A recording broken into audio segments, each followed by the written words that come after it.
Bismillahirrahmanirrahim. Ini episode kedua membahas apakah Asy'ariyah termasuk Ahlus Sunnah. Ini membahas tentang Al-Imam Abul Hasan Al-Asy'ari. Beliau mengarang kitab namanya Al-Maqalat Al-Islamiyin.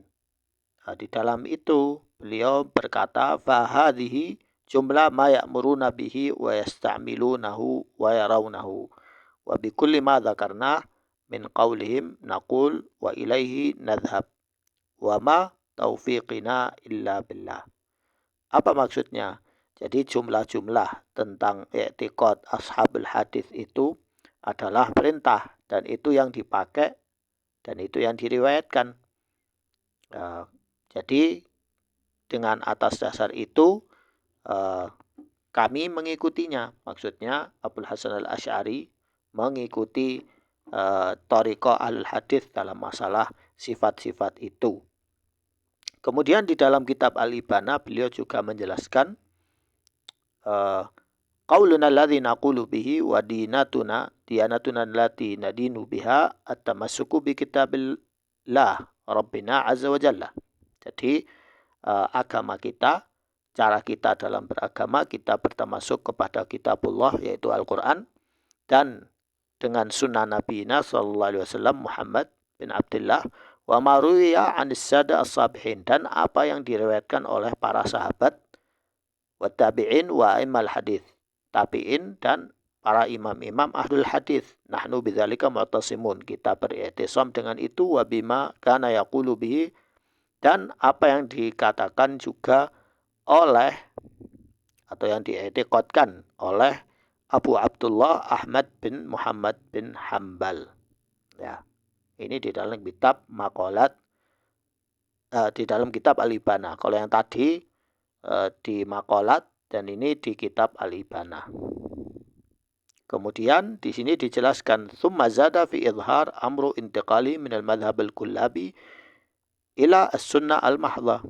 Kemudian dengan ini berarti beliau mengiklankan diri, yaitu perpindahan dari madhab kullabi ke madhab sunnah. Ya, min haitsul jumlah fi kitabi risalah ila ahli tsaghar. Ya, ada kitab namanya risalah ila ahli tsaghar. Haitsu asbata sifatullah, yaitu beliau mengisbatkan semua sifat Allah, wa anna la taqtadhi musyabaha, tidak ada tasbih, wala tuhimut tashbih, dan tidak menjadikan seseorang itu berkhayal untuk bertasbih, kama yaz'am atba'ahu. Jadi tidak seperti yang diklaim oleh pengikutnya. Wa athbata anal Qur'an kalamullah haqiqah, ya, bahwa Al-Quran itu perkataan Allah subhanahu wa ta'ala secara hakikat. Laisa bimakhluk, bukan makhluk. Wa athbata sifatul khabariyah, dan mengisbatkan sifat khobariyah.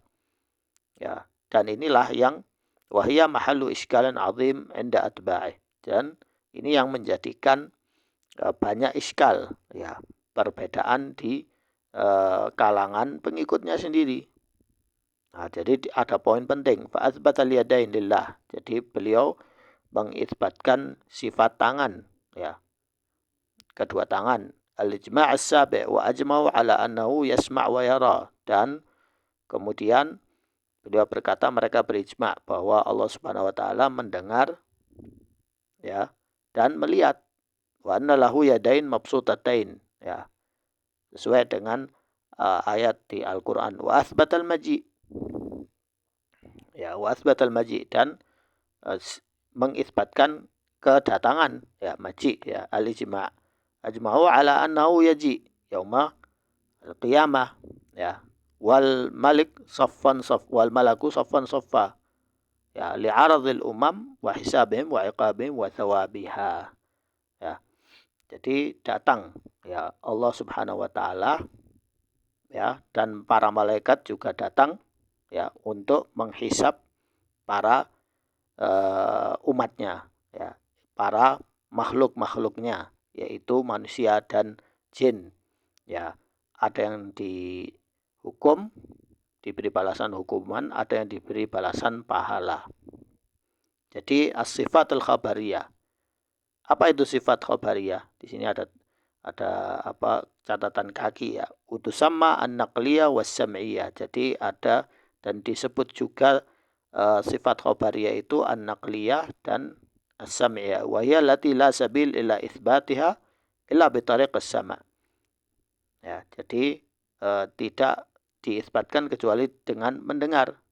Wal khabar anillah au an Rasulillah al-amin sallallahu alaihi wasallam la sabil lil aql ala ifradi illa isbat wa tanqasim ila qismain. Jadi harus isbat sifat dzatiyah, ada sifat itu dua, sifat zatnya Allah dan sifat fi'liyah, yaitu sifat perbuatannya Allah.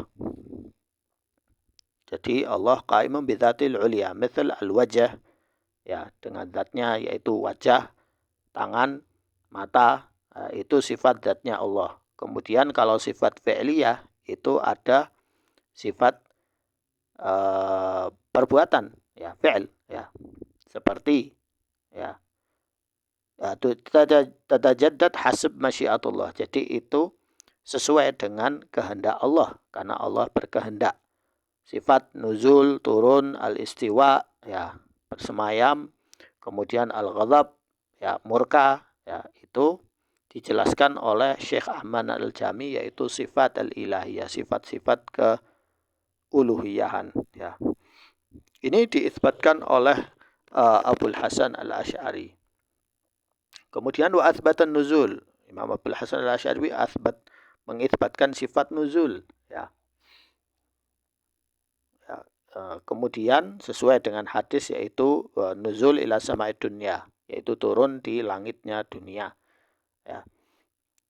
Kemudian wa ghairaha haqiqa ala ma yaliq bihi. Jadi hakikatnya sifat itu sesuai dengan apa yang keagungan Allah, ya, sesuai dengan keagungan Allah. Wastaqarra amruhu ala dzalika rahimallah, dan beliau akhir perjalanannya yaitu akidah seperti model ini, seperti yang dikarang di 3 kitab tadi. Hatta wafatihi sanah, sampai beliau wafat tahun 324 Hijriah. Jadi beliau sisa umurnya ini dibuat untuk mencari kebenaran. Multaziman madhab ahlus sunnah wa manhajahum wa maslakahum wa muntasiran li ahlil haq. Dan beliau ikut pada jalan dan metode manhaj ahlus sunnah yang berdiri di atas kebenaran. Kemudian wa khulasal qaul inna Abul Hasan kana mu'tazilian, dan khulasah dari hasil penyelidikan ini, beliau tadinya adalah Mu'tazilah, kemudian sampai usia 40, kemudian memperoleh martabah imamah atau riasah, jadi ketua. Tsumma wafaqahullah fil khuruj, wafaqahullah fil khuruj wal istighal birrad alaihim wa dzikr fadahim. Kemudian beliau akhirnya keluar dari Mu'tazilah dan sibuk dengan membantah akidah Mu'tazilah itu sendiri. Kemudian fase ketiga yaitu bermadhab dengan madhabnya Kullabiyah, ya, Ra'sul Mutakallimin, ya, dia seorang mutakallim, sahabat Sanif Rad al-Mu'tazilah. Al-Kullab ini juga memerangi Mu'tazilah, ya. Kemudian disebutkan oleh Syekhul Islam dan Az-Zahabi dan juga Al-Maqrizi wa ghairihim ala anna al-Asy'ari lamma raja'a 'an al-i'tizal salaka tariq Ibn Kullab. Jadi disebutkan oleh pendapat 3 ulama tadi, yaitu bahwa Abul Hasan Al-Asy'ari ikut metodenya Ibn Kullab, ya.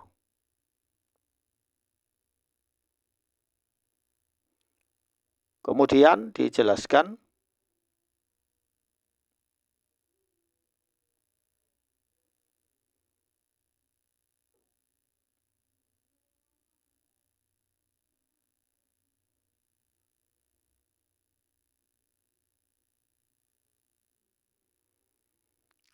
dijelaskan oleh Syekhul Islam Ibn Taimiyah bahwa madhab Ibnu Kullab itu yamil fiha ila madhab al-hadith. Jadi lebih condong ke madhab al-hadith dan sunnah. Lakin fi nu' min al-bid'ah. Namun ada jenis dari bid'ah, ya.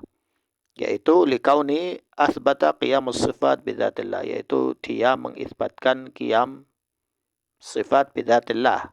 Ya, sifat zatnya Allah. Walam yathbutul umur al-ikhtiyariyah bidzatih. Namun tidak mengisbatkan hal-hal ikhtiyariyah atas dasar zatnya Allah. Ay inna ibnu kullab asbata lillah azza wa jalla sifat dzatiyah al-lazimah. Jadi ibnu kullab itu hanya mengisbatkan kepada Allah sifat dzatiyah lazimah. Khilafan li madhab al-i'tizal. Yaitu mengingkari madhabnya al-i'tizal. Illa anna wafaqal mu'tazila fi inkar sifat. Yaitu namun Ibn Kullab ini masih setuju dengan inkar sifat al-ikhtiyariyah. Sifat ikhtiyariyah allati tata'allaq bi masyiatillah, yaitu yang berhubungan dengan kehendaknya Allah Azza wa Jalla dan kodratnya. Fahuwa in wafaqa ahlus sunnah fi umur, adapun jika Ibn Kullab sepakat dengan ahlus sunnah dalam beberapa hal, illa annahu wafaqa al-mu'attilah, namun beliau masih menyetujui kelompok Mu'tazilah dalam fi umur ukhra, yaitu dalam hal lain di dalam bab asma dan sifatnya. Ini dijelaskan oleh Syekhul Islam. Wa kana an-nas qabla Muhammad bin Kullab sinfain, fa ahlus sunnah wal jamaah yuthabbitun bima yaqum billah ta'ala min sifat wal af'al allati yasha'uha. Jadi ahlus sunnah atau ahlul athar itu mengisbatkan semua sifat fi'il dan af'al sesuai dengan kehendaknya Allah, ya. Kemudian ada jenis lain yaitu wal jahmiyah wal minal mu'tazilah wa ghairim tunkiru hadza fa athbata ibn Kullab qiyam as-sifat al-lazimah. Namun Jahmiyah, Mu'tazilah dan firqah yang lain, mereka mengingkari cara metode para salaf itu. Fa'athbata Ibn Kullab, jadi Ibn Kullab mengisbatkan sifat lazim bihi wa nafa ayyakum bihi ma yata'allaq bi masyiati. Namun Ibn Kullab masih mengingkari atau menafikan sifat yang yata'allaq, yaitu yang berhubungan dengan kehendak Allah dan kodratnya. Minal af'al, yaitu perbuatan-perbuatan, sifat perbuatan, wa ghairiha, dan selainnya. Jadi ini dijelaskan dalam kitab Dar' at-Ta'arud al-Aql wan Naql. Ya. Insyaallah lanjut ke video part ketiga.